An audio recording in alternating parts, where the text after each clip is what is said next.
Bismillahirrahmanirrahim. Assalamualaikum warahmatullahi wabarakatuh.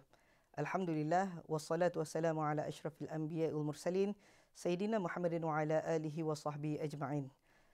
Pada kali ini kita akan membincangkan tentang satu tajuk, iaitu Ramadan bulan Al-Quran.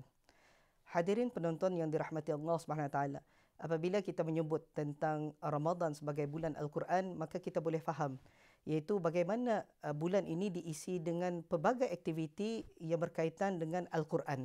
Di sini kita boleh melihat di antara perkara yang boleh dilakukan apabila dikaitkan dengan Al-Quran ialah bagaimana kita ini boleh melakukan ataupun mengkhatamkan Al-Quran.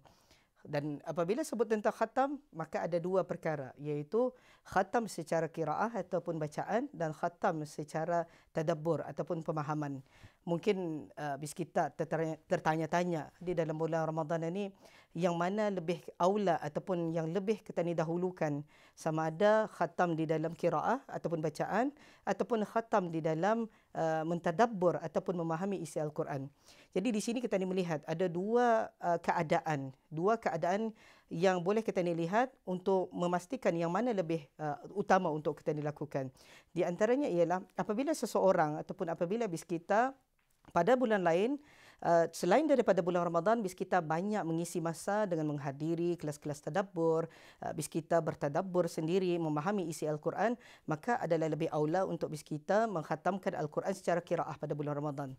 Dan begitu juga sebaliknya, apabila bis kita pada bulan Ramadan, pada bulan selain daripada Ramadan, bis kita banyak tadabbur Al-Quran, maka adalah lebih baik untuk bis kita qiraah, dan sebaliknya apabila bis kita lebih banyak qiraah pada bulan lain, maka adalah lebih aula untuk bis kita tadabbur Al-Quran pada bulan Ramadan. Dan disebabkan itu juga apabila kita ni melihat bagaimana sejarah salafus salih, mereka apabila sampai ke bulan Ramadan, apabila disebut tentang membaca dan mengisi masa dengan Al-Quran, para ulama hadis pada zaman dahulu mereka akan menutup halaqah-halaqah hadis, iaitu pembacaan-pembacaan, pengajian kitab-kitab hadis, dan mula untuk membuka halaqah-halaqah Al-Quran. Di sini memberi makna kepada diri kita ni bahawasanya bagaimana Al-Quran itu telah menjadi salah satu daripada fokus bagi para ulama terdahulu, dan sudah semestinya untuk menjadi fokus kita pada bulan Ramadan yang kita ni berkesempatan ini.